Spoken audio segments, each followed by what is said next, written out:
उससे मिलने से पहले मेरे जीवन में कुछ खोखलापन सा था, एक अजीब सा खालीपन था जिसे आज तक मेरे अलावा किसी ने महसूस नहीं किया था।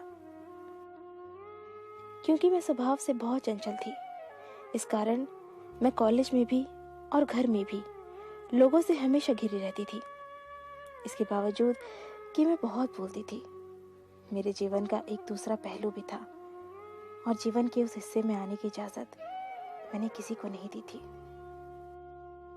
बाहर से खुश दिखाई देने वाली लड़की जिसे लोग हर पल हंसते खिलखिलाते देखते थे, उसके बारे में यह अंदाजा तक नहीं लगाया जा सकता था कि वो अंदर से इतनी अकेली होगी। ढेर सारे दर्द अपने भीतर समेटे हुए होगी। मैंने अपने आसपास एक घेरा सा बना लिया था। कोई भी मेरे बनाए गए दायरों को तोड़ नहीं सकता था। मुझे इस बात पर यकीन ही नहीं हो रहा था कि वो लड़का मेरे बनाए गए दायरों को तोड़कर मेरी सोच में समाता चला जा रहा है। शुरू शुरू में उससे बात करना महज एक औपचारिकता थी। ये बात अलग थी कि आज तक उसने इस बात को मेरे सामने कभी जाहिर नहीं होने दिया था कि वो मुझे चाहता है। मुझे छोटी से छोटी तकलीफ होने पर उसे मुझसे ज्यादा दर्द होता था। कोई ऐसे भी किसी को चाह सकता है?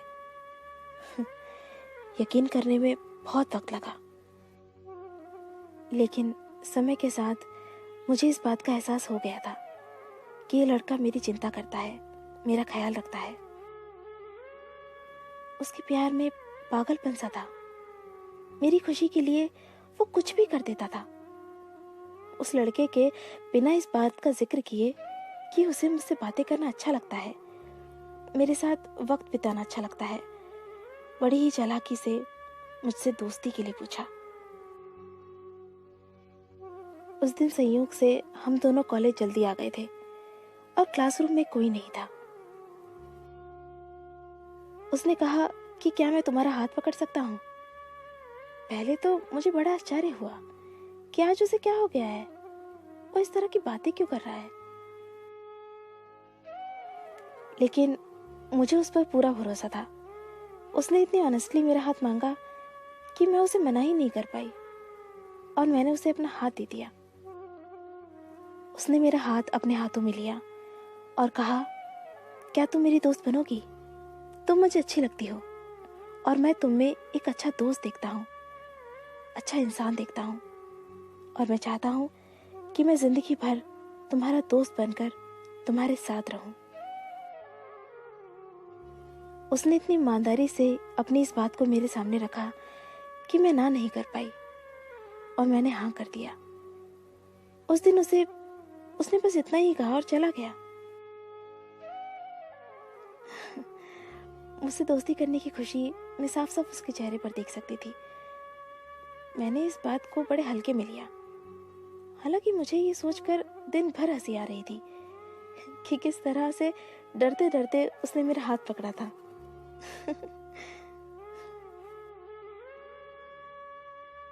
मेरे आसपास रहने वाले लोग ये देखकर समझ गए थे कि जरूर कोई बात है। अब हम दोनों अच्छे दोस्त बन गए थे और उसने बड़ी ही चालाकी से मुझसे फोन पर बात करने की इजाजत भी मांग ली थी। अब वो मुझसे रोज फोन पर बातें करने लगा था। अब मुझसे बातें करना मुझे भी अच्छा लगने लगा था। मेरे अंदर क्या चल रहा था मुझे समझ में नहीं आ रहा था। क्यों मैं उसके फोन का इंतजार करने लगी थी? क्यों मैं उसकी ओर खींची चली जा रही थी? क्यों? शायद उससे अपनी बातें शेयर करना मुझे अच्छा लगने लगा था। जब भी मैं उदास होती, किसी को पता चले ना चले, उसे पता चल जाता था और वो मेरी उदासी को दूर करने का हर संभव प्रयास करता था। आखिर एक दिन उसने मुझसे आई लव यू कहा।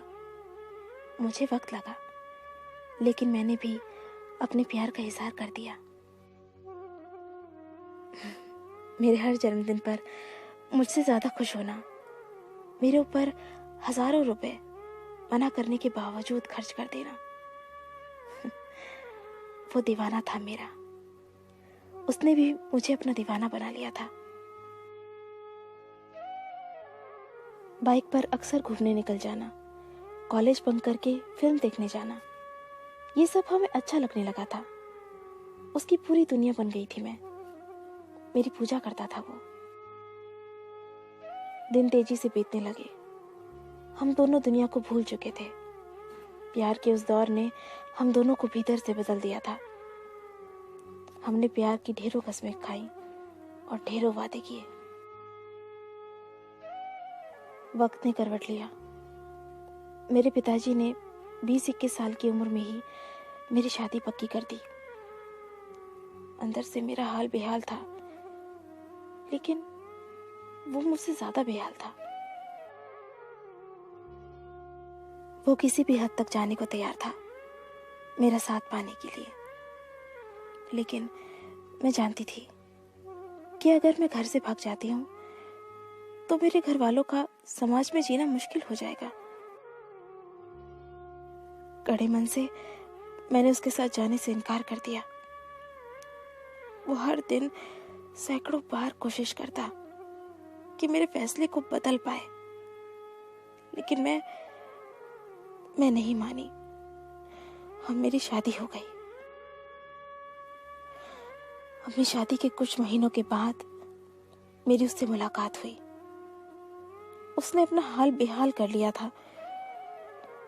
उसने कहा कि वो मुझसे मिलने से पहले भी अकेला था और मेरे जाने के बाद फिर से अकेला हो गया। उसने कहा कि वो हमारे कस्मों और वादों को पूरा करेगा। वो कहता है कि प्यार की लड़ाई तो वो हार गया है, पर प्यार की जंग वो जरूर जीतेगा। वो कहता है कि तुम भले मेरा साथ ना दे सको, मेरा प्यार तो मेरे साथ है ना। मेरे प्यार के सहारे उसने जिंदगी में आगे बढ़ने की ठानी है। वो कहता है कि उसका प्यार सच्चा है, इसलिए उसका प्यार कभी उसकी कमजोरी नहीं बनेगा। मुझे अपनी गलती का एहसास है, क्योंकि मेरा प्यार मुझसे ज्यादा दुखी है और मैंने उसकी जिंदगी को बर्बाद कर दिया है। मैं उस दीवाने के प्यार को सलाम करती हूँ, जिसके पास न मेरा तन है, न मेरा समय, न मेरा जीवन, पर अब भी वो मुझसे प्यार करता है। पर उस दिन उसने मुझसे झूठ बोला था। शायद वो बुरी तरह से टूट चुका था, जबकि उसने खुद को बहुत बहादुर दिखाने की कोशिश की थी। वो लोगों से दूर होता चला गया था और लोग उससे दूर होते चले गए थे। बुरे लोगों से दोस्ती कर ली थी उसने। वो शराब, सिगरेट और ड्रग्स का आदी हो गया था। बुरी तरह से डिप्रेशन का शिकार हो गया था और अंत में एक दिन उसने आत्महत्या कर ली। ये था इस कहानी का अंत। मैं ना तो जीते जी उसके साथ रह पाई, ना उसके अंतिम समय में उसका साथ निभा पाई।